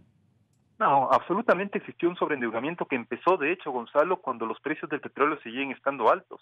Hay que recordar cómo se financiaron muchos de los proyectos emblemáticos del gobierno anterior, que ahora además, ya una vez que contamos con la auditoría avalada por el PNUD, sabemos que son proyectos que sirven casi para nada o que tienen graves errores de construcción. Últimamente he escuchado también a algunos representantes del gobierno anterior comparar, dicen, el gobierno de Lenín Moreno se ha endeudado ya más que el gobierno anterior. Eso es una verdad a medias, por lo tanto es una mentira, porque están tomando en cuenta... Pruébenos que es una verdad a medias. ¿Por qué es una verdad a medias? Porque están tomando en cuenta únicamente... Cuantitativamente, digo. De bonos soberanos. Sí, a ver, el gobierno de Lenín Moreno, endeudado en 8,000 y pico de millones en la emisión de bonos soberanos, lo que sí es más que el gobierno... De la Torre dice, pero no superamos el 40%. Bueno, es que de la Torre, el exministro de la Torre puede decir eso, pero si es que tomamos en cuenta la deuda agregada que publica mes a mes el Ministerio de Economía y Finanzas, la deuda pública del Ecuador está en 49,000. Claro, pero eso sería consolidada la deuda. Bueno, es que entonces, si es que quieren consolidar, hay que consolidarlo bien. Y eso el FMI es clarísimo, Gonzalo. Consolidar la deuda significa ya limpiar la deuda al interior del sector público, pero incorporar toda la deuda que otras entidades del sector público tienen con el sector privado o con el exterior. Le pongo un ejemplo. El gobierno anterior, ¿qué hizo? Dijo, yo voy a consolidar la deuda del sector público y por lo tanto no tomo en cuenta la deuda que tiene el gobierno central con el IE, ¿no es cierto? Y de un soplazo se bajaron 12,000 millones de dólares de la deuda interna. Pero no incorporaron la deuda que el mismo IES, por ejemplo, tiene con clínicas privadas. Esa no es una manera correcta de consolidar. Estaban consolidando a su conveniencia solo porque sabían que ya se estaban acercando al límite legal del 40% del PIB. Efectivamente, fue así. Existió claramente un sobreendeudamiento que en los actuales momentos está reflejado en la cifra que bien mencionó Jaime de un pago enorme de intereses. Si es que no tomamos únicamente los intereses de la deuda externa, no los intereses totales de la deuda pública, en 2019 a ese destino se van a ir 3.500 millones de dólares. Entonces estamos hablando de un presupuesto que supera por mucho a la educación, a salud, a lo que tiene que pagar el 40% del fondo de pensiones del IES, y obviamente como consecuencia de una política fiscal que fue irresponsable, incluso en los años en que tenían ingresos suficientes para no tener que estar dependiendo del endeudamiento. Entonces, fue una política fiscal que ahora nos sigue pasando la factura. Y el gobierno actual yo creo que ha hecho ya algún esfuerzo para tratar de poner las cuentas fiscales en orden, pero lamentablemente recortando solo el gasto de inversión, porque el recorte en el gasto corriente se sigue haciendo esperar. Alberto Acosta Burneo, Mauricio Pozo y Julio José Prado, con su venia Jaime, van a intercalar opiniones para responderme esta pregunta. Los ministros de Economía y Finanza que se han turnado en los últimos años han tenido elogios o censuras de parte de los estamentos productivos, los ciudadanos emprendedores, todos los que trabajamos en empresas o hacemos empresa, hacemos sectores productivos. En cualquier dimensión, pensamos que el mejor ministro ha sido el que nos ha endeudado o ha conseguido, digamos, una cartera de financiamiento, al punto que a los medios impresos les ha correspondido descifrarnos esto con unos titulares que aluden como que fuera una obra maravillosa, que el 90% del financiamiento para el año 2019, que es el que estamos comenzando a vivirlo, ya tiene fuentes. El 90% está conseguida las fuentes. Cuando no se han preocupado, digo no solo los ministros, nos debe preocupar a todos los ecuatorianos y especialmente a un gremio tan importante, a los actores de la economía, a los impulsadores, a los que nos discuten, a los pensadores en la economía, a los formados en materia económica. Debe preocuparles es zafarnos de esta circunstancia de financiar todo con deudas, y hacerle un país y convertir a nuestra economía en una economía sólida, productiva, alejado de auxilios, de ayudas, de permanentes emergencias. Esto es lo que yo les quiero preguntar. Por ejemplo, antes que Albertito, a Mauricio Pozo. Tenga la bondad, exministro, muy buenos días. Sí, buenos días, Gonzalo. Un saludo a los compañeros del panel y en la línea telefónica. Le preguntaba, ¿es bueno para el país que, digamos, por ejemplo, que el señor ministro actual haya conseguido un 90% del financiamiento del 19? A ver, Gonzalo, primero hay que dejar claro algo. Cuando usted tiene un Estado sobredimensionado, un presupuesto que tiene gastos por encima de los ingresos, usted produce siempre dos efectos. Un efecto son déficits fiscales permanentes y el segundo es una dependencia del endeudamiento público o alguna combinación de ambos efectos. Si usted no corrige esa obesidad, ese exceso de tamaño, ese exceso de gasto, es muy difícil revertir ese círculo vicioso de endeudamiento y déficit fiscal.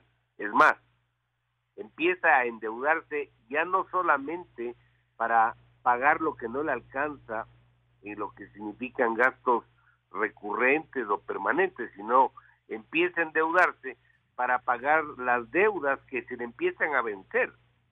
Es decir, entra en una suerte de círculo perverso, vicioso y que no tiene salida.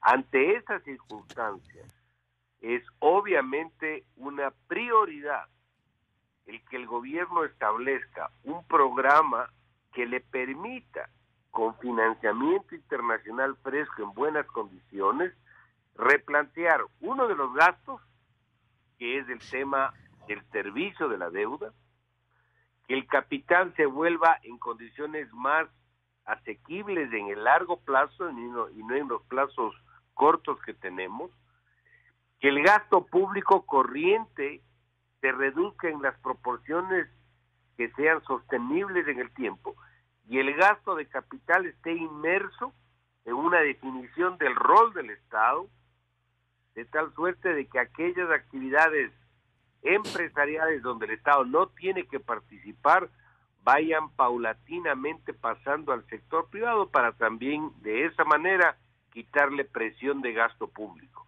Eso en la práctica va a significar que las finanzas públicas van a poder revertir esta tendencia de endeudamiento creciente, permanente y en condiciones inadecuadas. Si usted me dice, ¿hizo bien el ministro en conseguir los recursos para pagar lo que tenía que pagar? La respuesta es, claro, obviamente si yo tengo que pagar cosas, claro, y no tengo los platos y conseguir, está bien. Pero no le dije con esa intención, no lo dije. Le hice con una intención de pregunta periodística nada más, pero no porque yo esté criticando o optimizándome con un logro del señor ministro Martínez que era indispensable y era necesario, porque no había otra salida. Por ejemplo, si él logró con el señor presidente, lograron los dos una buena participación en el encuentro en Davos, también sería egoísta de nuestra parte no concebir que allí hubo o se asistió a una cita o compartimos y protagonizamos una cita bastante exitosa. A ver, es importante sin duda la gestión diplomática y, si usted quiere, política en este tipo de foros. El foro de Davos es un foro importante. Importantísimo, sí. Yo estuve presente en el foro de Davos también, y estuvo el expresidente en esa época, Lucio Gutiérrez. Se hicieron las gestiones necesarias, pero eso ayuda, pero no le completa de ninguna manera el panorama. Eso abre una puerta, pero usted necesita presentar el programa. Usted necesita algo que sea sostenible, algo que sea viable. Y con ese apoyo político, más del programa sostenible, viable, técnicamente hecho, buscar un acuerdo internacional. No porque usted converse y le reciban los buenos mensajes, le van a apoyar en el programa si el programa no reúne las características adecuadas. Yo creo que el lobbying que han hecho es bueno. Yo creo que han hecho presencia en el Tesoro americano. Recuerde que también estuvo aquí en Ecuador el vicepresidente Pence, donde también hablaron sobre el tema económico. Es decir, yo creo que el entorno político de alguna manera le va a ayudar al Ecuador, pero necesitan hacer lo que tienen que hacer. Y el presidente y el gobierno tienen que tener la convicción y la decisión política de tomar las acciones que correspondan. Les va a costar políticamente ciertos apoyos y de popularidad, sin duda alguna, pero la historia les va a reconocer si hacen lo que el país necesita que se haga. A ver, ratifique qué necesita el país en poquísimas palabras. Un programa económico integral, oportuno, con los ajustes en las magnitudes adecuadas. El gradualismo no quiere decir que haya que aplicar un programa tibio, sino que las decisiones se adoptan en el tiempo, pero en la profundidad de vida, con apoyo internacional, y de esta manera yo sí le veo que hay posibilidad de salir, pero se requiere esa convicción política que yo, donde veo que más bien está patinando el gobierno. ¿Usted cree lo mismo, Julio José? Sí, la banca ecuatoriana, ¿qué piensa respecto al modelo en el que tenemos que ser insistentes? ¿Qué modelo debemos practicar en este momento? ¿Cuál es el instante en donde hay que hacer inflexiones, pero positivas? Gonzalo, un modelo totalmente diferente al anterior, al que estamos al del gobierno anterior. Al del gobierno anterior, al de la época en la cual se controlaba absolutamente todo. Pero lamentablemente ha habido una continuidad. Mire, yo sí veo signos en varios frentes, ¿no es cierto? En el frente político, en el frente de comercio exterior, en el frente económico, signos de que se camina hacia donde hay que caminar. A algunos les parece que es muy lento, a otros les parece que hay que ajustar más, etcétera, demás, pero el camino va por ahí. El tema es que hay que trabajar sobre varios elementos. El gran elemento, y para no dilatarme en la respuesta, es el tema de la liquidez. La liquidez en el Ecuador tiene que ser una liquidez estable y sostenible, y desde el sistema bancario eso es lo que requerimos para poder dar certidumbre y seguir expandiendo los créditos, porque lo que vemos es que la liquidez en el Ecuador se está agotando rápidamente. Pero la liquidez no solo tiene que ser conseguida. ¿Por demanda de qué? No, porque en general hay menos capacidad de endeudamiento en el país, hay menos dinamismo, las exportaciones están creciendo, pero no en la medida que se requiere, las exportaciones petroleras tampoco. De 1 a 10, demás. ¿cuál es la preocupación de los bancos? Es el tema de la liquidez y el tema de las reservas internacionales que las mencionó José. Y disculpen, no les saludé a José, Alberto y Mauricio, que están en la línea, ¿sí? Saludos para todos ustedes. Entonces le digo, ¿no es cierto?, el tema de la liquidez. Y esto está atado justamente al manejo de la deuda que usted les preguntaba a José y a Mauricio, ¿no es cierto? El gobierno anterior, y hay que decirlo muy claramente, Gonzalo, el gobierno anterior en realidad destrozó todos los equilibrios fiscales, los equilibrios monetarios, y manejó la deuda de muy mala forma. La externa la manejó mal, pero la interna la manejó mucho peor, porque ahí ni siquiera había controles internacionales y demás. Al Banco Central, como decía al inicio de la intervención, al Banco Central le dejaron destrozado el balance. Y entonces esa era una preocupación nuestra, porque nuestro banco de bancos, nuestro banco de reserva, hoy por hoy tiene un hueco que tiene que ser cubierto. El hueco es de mínimo 5.000 millones hasta 7.000 millones. Ese es el rango que tenemos que cubrir, ¿sí? Y entonces, si es que hay un acuerdo con el Fondo Monetario, tenemos que estar dispuestos como sociedad a sacrificar parte de ese dinero para ir a ponerle y taparle ese hueco a la Reserva Internacional, ¿no es cierto? Que ese dinero se quede ahí y que el Central vuelva a tener su rol de banco de reserva y no hacer otro tipo de cosas. Esa es la primera cosa que nos preocupa. La segunda que me preocupa, volviendo a los temas con los que comenzamos esta entrevista y reforzar todo lo que han dicho mis compañeros de panel, a mí me preocupa mucho, en línea con lo que decía Jaime también, el tema de que realmente tenemos que evitar un contagio de lo fiscal hacia el sistema bancario. Gonzalo y amigos que nos escuchan, en el 2015 ya evitamos ese contagio. Con el muy mal manejo fiscal que se hizo, con los huecos en el Banco Central que crearon, quisieron también utilizar la liquidez de la banca y por eso obligaron a repatriar capitales para seguirlos prestando a diestra y siniestra y financiar el déficit del gobierno. Nos negamos a eso y evitamos desde el sistema bancario un contagio de lo fiscal, de lo monetario a lo bancario. Ya lo hicimos. Y si tenemos que volverlo a hacer en cualquier momento, estamos prestos para hacerlo, porque lo que realmente le importa al sistema bancario y le tiene que importar es cuidar a sus depositantes. Este ya no es el sistema bancario de hace 20 años. Hemos pasado 20 años de la crisis del año 99 y hemos aprendido las lecciones. Los bancos que están aquí y la asociación de bancos que yo represento es totalmente diferente a la de esa época. Ahora tenemos bancos, obviamente, solventes, líquidos y demás, pero Gonzalo, sí siento, y volviendo a como yo dije, estoy preocupado esta mañana, porque siento que hay actores políticos que le tienen entre ceja y ceja al sistema bancario y lo están utilizando como una batalla, como un caballo de batalla para las elecciones y para tratar de subsistir en el entorno político, y creo que la sociedad les está haciendo el juego. Creo que todos les estamos haciendo el juego a esos actores políticos que lo que no les va a importar es crear una crisis bancaria, un pánico bancario, con tal de revivir sus popularidades. Pero son académicos. políticos. No son académicos, son actores políticos. El resto caemos en el juego, porque no nos damos cuenta. Y entonces, por eso le digo yo, estamos viviendo los rezagos y los hechos de esta desinstitucionalización, de estos odios generados durante los últimos 10 años hacia todo lo privado, hacia todo lo que tenga que ver con libertad económica, hacia todos los gremios y puntualmente hacia el sistema financiero. Y eso es peligroso y hay que cortarlo de raíz.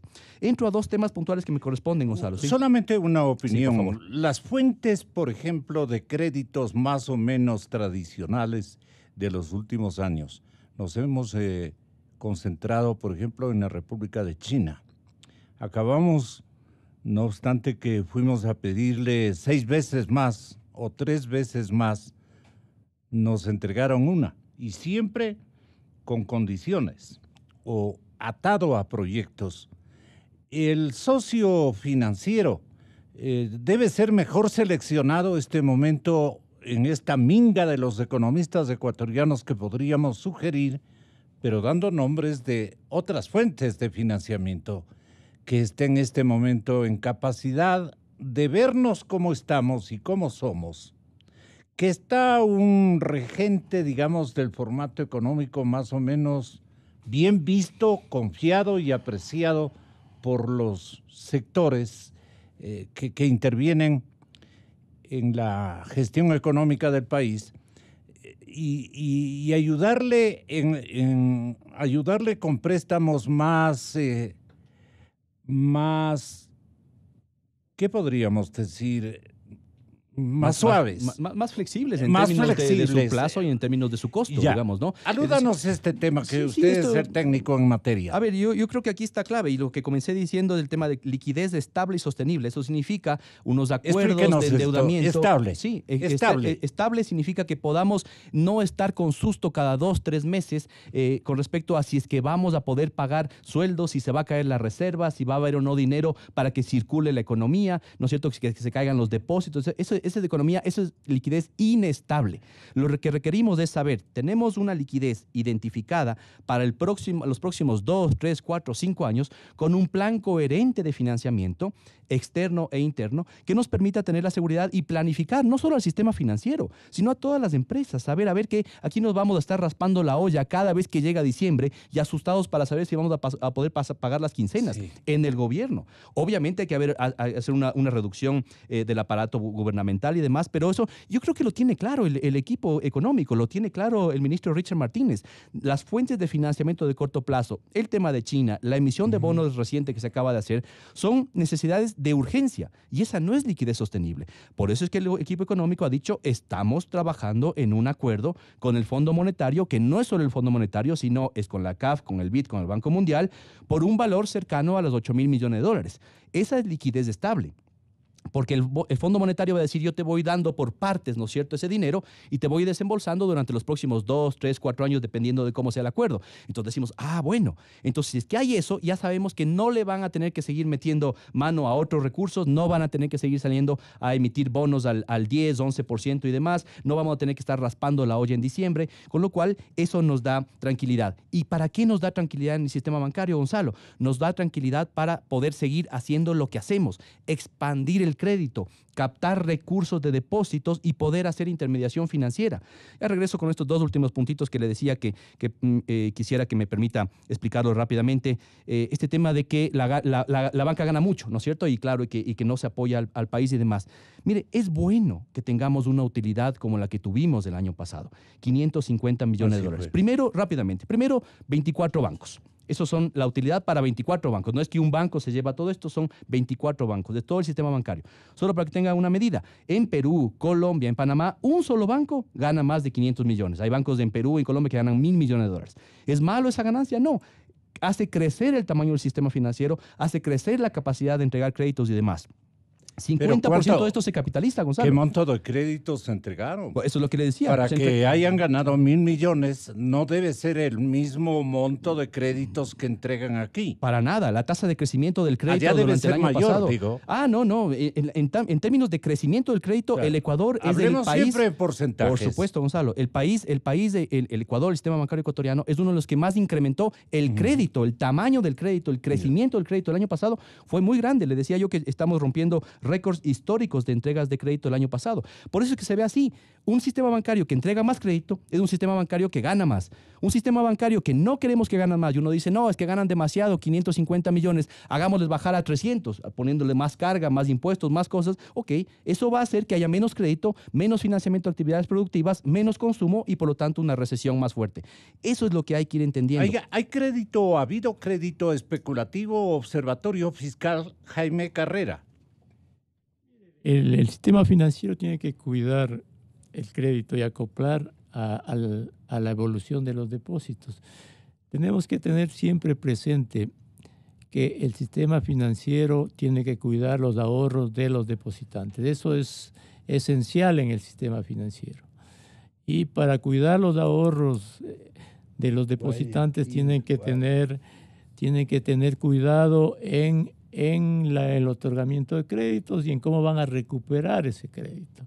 Y tienen que tener un buen nivel de utilidades. Ahora, no es que el sistema financiero no puede dar créditos especulativos, tiene que dar créditos que sean capaces de recuperar para mantener sus niveles de solvencia, de liquidez. Y como bien decía Julio José, el problema esencial del Ecuador es la liquidez de dólares en una economía dolarizada. ¿Y de dónde vienen los dólares? Vienen de la inversión extranjera directa, de las exportaciones petroleras y no petroleras y de algún flujo de capitales externos. Pero ese flujo de exportaciones, de ese flujo de inversión, exige requisitos básicos en una economía. ¿Y cuáles son esos requisitos? Una economía sana, cuentas públicas en orden, un riesgo país bajo. Si quieren que, por ejemplo, la banca extranjera venga al país, ¿qué es lo primero que mira? El nivel de riesgo del Ecuador. Si el riesgo del Ecuador es elevado y este rato el segundo más alto de la región, simplemente el inversionista o la banca externa no va a llegar al Ecuador. Hay que tener claro en el país que los inversionistas llegan a los países que les ofrecen las mejores condiciones, y las mejores condiciones para invertir están en Colombia, están en Perú, están en Chile, están en México, países que han alcanzado grado de inversión. El Ecuador no tiene grado de inversión. El Ecuador tiene una calificación de deuda externa de B-. Grado de inversión significa calificación de la deuda externa de 3B para adelante. Y llegar de B- a 3B, a AAA, a AA, es un camino de largo plazo, de grandes sacrificios. Colombia, Perú, Chile han hecho esos esfuerzos durante muchos años. Han hecho un trabajo de consolidación fiscal, de bajo endeudamiento, de tener las cuentas en orden, de abrirse al exterior, en generar un entorno adecuado para invertir y para progresar. Mientras el Ecuador no entienda eso, Gonzalo, en el Ecuador no van a haber inversiones, el Ecuador no va a crecer. Y déjeme decirle algo que me parece vital. Chile quiere ser como Corea del Sur. Hace poco el Fondo Monetario Internacional sacó un análisis de que Chile en el 2022 va a llegar al nivel de ingreso de $30,000, comparar los ingresos por la paridad del poder de compra de los países. Un nivel cercano a los países europeos y igual a los países más bajos de la Unión Europea. Hace poco le entrevistaron a un coreano del sur en Chile y le dijeron, ¿cómo Corea del Sur ha llegado a donde está? Él no habló de términos económicos ni de otro tipo de cosas, pero dijo tres cosas. A ver. En Corea del Sur, absolutamente todos no pensamos en yo, sino en nosotros. Es decir, pensamos en el país. Qué importante, Uno. ¿no? Qué importante. Dos, este señor dijo, Todos los coreanos siempre queremos ser mejores. Siempre ser mejores. Y 3, todos los coreanos siempre queremos ser más competitivos. Competitivos en la empresa, competitivos en la casa, competitivos en el trabajo. En todo, en el trabajo. En las visiones. Y esa es la identidad de Corea del Sur. ¿Cuál es nuestra identidad, Gonzalo? El desorden. La anarquía. La anarquía. El desdén por los fundamentos, el interés público, el interés privado, personal. El interés político. Políticos, escuchen. Lo políticamente correcto no es lo que a ustedes les interesa. Lo políticamente correcto es lo que le interesa al país, a la sociedad, para desarrollarse. Entiendan, políticos, porque ustedes creen que sus intereses sí, deben prevalecer sobre el interés de la sociedad, y eso destruye los países. Eso ha destruido al Ecuador y lo seguirá destruyendo mientras no sean capaces de pensar en el Ecuador, no en el yo, sino en toda la sociedad. ¿A quién tenemos? Mauricio. ¿Mauricio está en línea? Sí. Economista Pozo, exministro. Tenga la bondad. Éntrele a este momento. ¿Por qué somos personalistas? ¿Por qué no pensamos en todos? ¿Por qué no tenemos una identidad global? Una angustia global. ¿Por qué no compartimos deseos? ¿Por qué no compartimos anhelos, programas, estrategias, visiones, especialmente visiones? ¿Por qué somos tan distintos en un país tan pequeñito? Es un mal que nos ha acompañado permanentemente y es por los cuadros políticos que no han sido solidarios, que no han buscado concentración como el candidato a la alcaldía por ese movimiento que estará con nosotros ya mismo el señor economista Montúfar. Concentración, vea esta palabra, muy bien atinada, ¿no?, para una identidad política partidista. Pero en todo caso, Mauricio, ¿qué nos dice de esto la actitud de los ecuatorianos? Esto necesitamos. Ni entre los economistas se llevan bien. Y dejo constancia de aquello, ¿no? Aquí somos amigos. Pero aquí estamos con dos panas, dicen. Y a usted también le toman en cuenta, Mauricio. Con todos somos amigos. Adelante, Mauricio. Ahí sí creo que se nos fue. Alberto Acosta Burneo, que nos está atendiendo. Muchas gracias, Alberto. Muy buenos días, Gonzalo. Yo creo que sí, en el país ha habido un problema que hemos caído presas del populismo económico. Los políticos nos venden una imagen de corto plazo. Entonces aplaudimos al político que más gasta, el político que más se endeuda, el que nos regala más cosas, ese es el más aplaudido.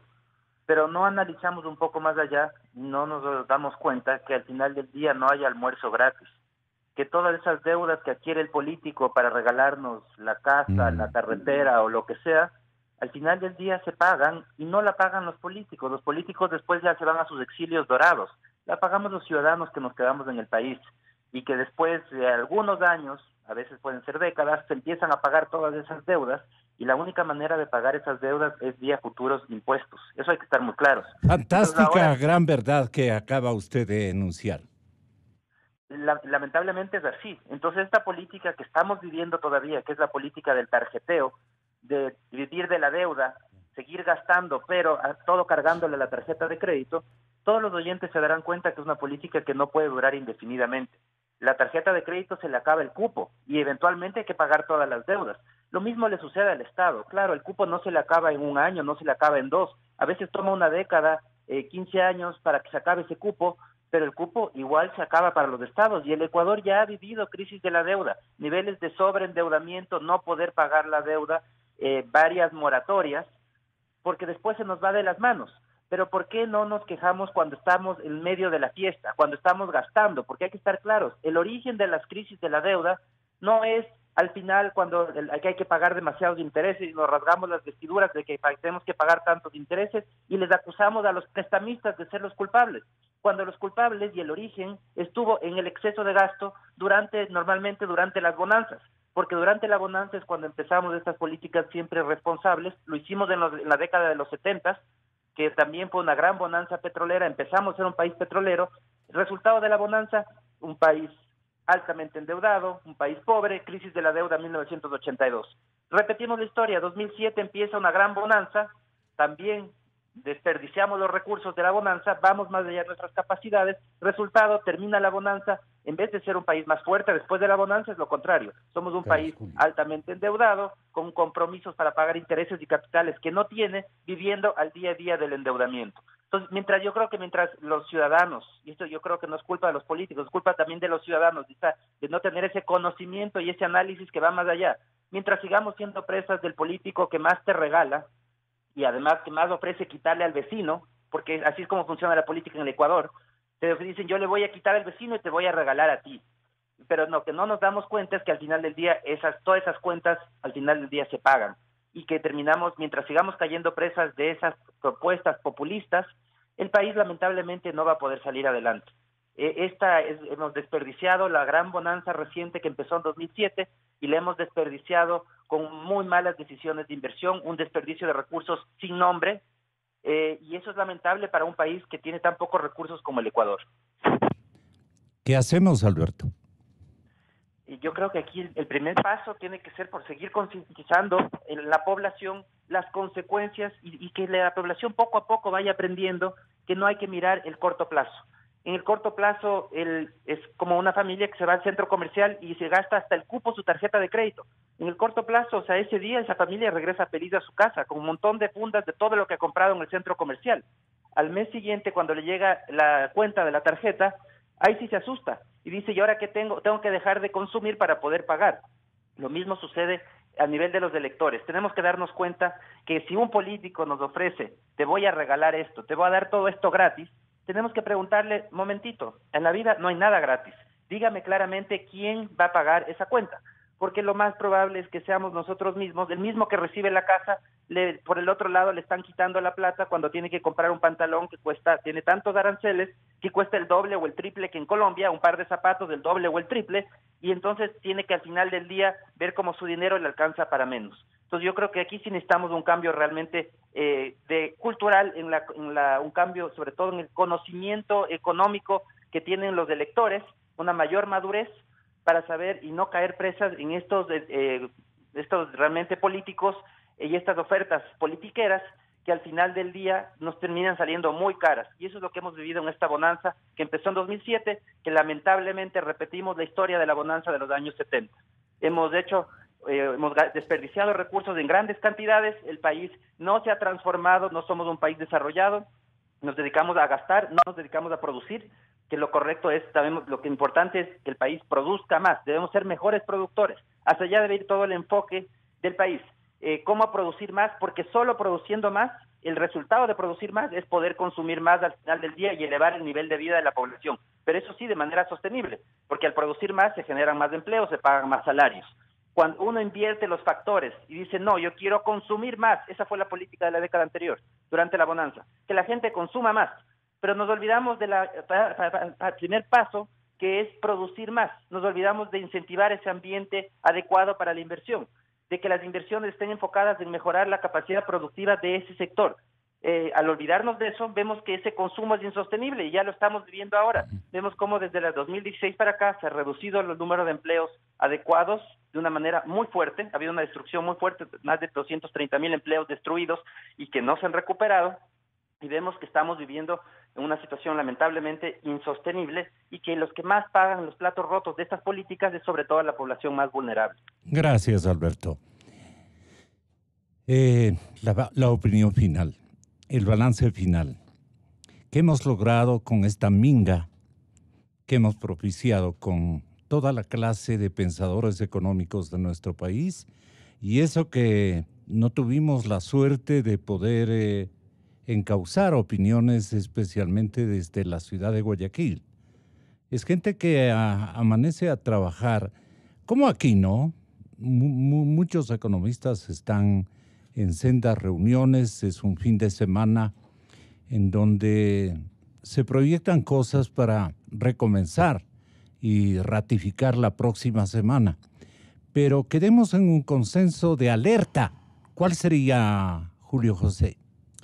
Sí, Gonzalo. Si estamos no en un desatino, en un desespero, en una nostalgia. No.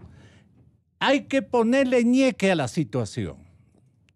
¿En qué acordamos? Sí, Gonzalo. Yo creo que siempre los economistas y a todos quienes nos han entrevistado el día de hoy, varios de nosotros hemos venido alertando que en algún momento le vamos a tener que poner el cascabel al gato, que algún rato nos va a tocar pagar los platos rotos y las consecuencias de la fiesta que vivimos durante unos momentos y de creernos que éramos los nuevos ricos de América Latina, el jaguar y toda esta cosa, etcétera, ¿no es cierto? Entonces creo que ese momento ya ha llegado. Está claro que este es el momento de hacer esos ajustes son dolorosos y a todos nos va a tocar algo. Y uno dice, bueno, pero si yo no fui culpable de la época en la cual hubo fueron culpables. de la despilfarra, como la llaman en Guayaquil, etcétera y demás, pero todos estuvimos en el medio, todos tuvimos mayores rentabilidades, todos tuvimos crecimiento, y parecía que éramos nuevos ricos y claro, todos seguimos de ese nuevo ritmo, ¿no? Entonces creo que es un momento. Yo en lo personal, yo no creo mucho en las grandes visiones de país, en los grandes acuerdos nacionales, porque creo que por experiencias de lo que ha pasado en otros países, esos grandes acuerdos reflejan en realidad el acuerdo de los que logran sentarse en la mesa, ¿ya? Pero las coyunturas deben ser coherentes. No, por supuesto, hay que caminar hacia un objetivo, pero yo creo que aquí lo que tenemos que trabajar es sobre recuperar aquellas estructuras para comenzar institucionales, sociales, económicas que fueron destruidas. Ahí tiene que haber un gran acuerdo sobre eso, pero en realidad desde cada sector productivo, y me incluyo en el sistema bancario, debemos pensar, por ejemplo, con quién queremos compararnos, qué tipo de sistema bancario financiero queremos ser, por ejemplo, de aquí a 3, 4, 5 años, no de aquí a 20 años, simplemente en 2, 3, 4, 5 años. Eso es lo que tenemos que comenzar a pensar. ¿Y ganar menos? Ganar lo que es adecuado para que podamos seguir subsistiendo, para que sigamos poder creciendo. El tema de ganar menos, pongámoslo en perspectiva, Gonzalo. Sí. El sistema bancario ganó el año pasado, ¿no es cierto?, el 13% de la rentabilidad, ¿ya? Esa es una buena rentabilidad, es adecuada. Eso permite entregar créditos, permite crecer y demás. Esa rentabilidad está por abajo del promedio de otros sistemas bancarios de América Latina. Está por abajo del promedio de lo que tiene Colombia, Perú y demás. Colombia tiene, creo que el 18. Exactamente, está por encima en términos de ROE. Sí. ¿Y sabe cuánto tuvimos en el año 2015 y 2016? 5% de rentabilidad. ¿Cuánto dinero han entregado también? ¿No? Pero por eso, porque justamente en el año 2015-2016 se cae la rentabilidad bancaria y se caen los créditos, o se caen los créditos y se cae la rentabilidad bancaria. Carrera. Entonces, eso es lo que tenemos que ir trabajando, ¿no es cierto? Ir construyendo ese camino, y ese camino es complicado, Gonzalo, con esto termino. Necesitamos hacer las reformas, y estoy totalmente de acuerdo con lo que decía Alberto, reformas del Código Monetario, reformas de tasa de interés, reformas de una serie de cosas. Espero que tengamos la madurez todos para ir caminando hacia allá. Pero vivimos legislando, vivimos planteando recambios que a veces no producen nada. Producen las mismas coyunturas fatales y fatigantes. Sí, lo que el Ecuador debe entender, Gonzalo, es que ninguna economía progresa sin una economía sana. Ningún país progresa sin una economía sana. Eso sí. Y sin orden en sus cuentas. El país de retrato de una economía, ¿no? Y el Ecuador ha acumulado atrasos en desorden, mientras otros países no están pensando en lo que pensamos nosotros este rato. Equilibrar cuentas, tener una economía. Eso ya se superó en otros países. Colombia no habla de esto, Perú no habla de esto. Ellos tienen una dirección económica permanente. ¿Mejores dirigentes? Es una sociedad que ha madurado un poco más. Mejores dirigentes, mejores políticos, mejores banqueros, mejores productores. Mejores élites, sociedades más mejores maduras. Élites. Sociedades más maduras, Gonzalo. Ahora, la reflexión que debe tener el Ecuador es, o la sociedad madura por propia reflexión, o madura a golpes con las crisis, ¿no? Porque vea la sociedad peruana cómo maduró a raíz de la hiperinflación con el primer gobierno de Alan García. Después no quisieron jamás saber de desequilibrios, jamás. Lo mismo pasó en Colombia, ¿no? Colombia estuvo en el lío de las FARC, de todo eso, una sociedad que ha madurado. Y así todas las sociedades tienen que entender que hay que madurar por propia reflexión y que ya no hay muchos espacios para el populismo, no hay espacios para el desorden. Todos, de una u otra manera, tenemos que pagar el costo del despilfarro del segundo boom petrolero. Y todos tenemos que hacer un esfuerzo por ser mejores. Las personas, las familias, las empresas, el sistema económico, todos tenemos la obligación de, más en una economía dolarizada, ser más eficientes, Gonzalo. La palabra tiene que ser eficiencia en todos los niveles. Desde el pobre que vende caramelos, desde la empresa, todo el mundo tiene que ser eficiente, porque tenemos pocos dólares y este es un país que debe competir con el resto de países del mundo. No hay otra manera. Y para ser mejores que el resto, hay que ser más competitivos que el resto. No hay otra manera. Y tiene que la economía... No importa nuestro tamaño. No importa nuestro tamaño, porque países como Suiza, imagínense, son mejores que muchos países. Y lo único que le puede sacar al país es ser eficiente en una economía de mercado. No una economía de populismo cerrada que le da todo a la sociedad. Es el mercado, no son los nacionalismos, no son las soberanías, es el mercado. Al final hay ejercicios, Gonzalo, de países como Corea del Norte, como Cuba, o los nacionalismos que creen que las economías cerradas deben llevar al progreso de los países. No. Al final se vuelve al mercado, a la competencia, a la libertad económica, a la libertad individual, al deseo de generar riqueza, el no detestar la generación de riqueza, generar empleo solo con inversión. Usted en su radio genera empleo porque invierte. Genera más empleo cuando invierte más, cuando gana más, enamorado cuando acumula. De la tecnología. Tenemos el reto, Gonzalo, tenemos el reto de la quinta revolución industrial, tenemos el reto de pensar en la inteligencia artificial, tenemos el reto de pensar en la robótica. Ven, en Tokio, Gonzalo, usted va a un restaurante, le recibe un robot, luego ve la carta y digita allí qué es lo que quiero esto. Después se sienta en la mesa y con una banda transportadora le llega el almuerzo allí, come y le paga otro robot. Un restaurante se atiende por un robot y una persona. Lo mismo pasa en los hoteles. Aquí estamos precariamente discutiendo todo este tipo de cosas, mientras la inteligencia artificial le va a llevar al mundo en otra dimensión, la robótica le lleva a otra dimensión. Entonces acá tenemos décadas de atraso, Gonzalo, décadas de pensamiento en el país, ¿no? Buscando la verdad. Inicio de espacio promocional y publicitario. Ser primero es más que un número, es una actitud, una forma nueva de ver las cosas. Es innovar,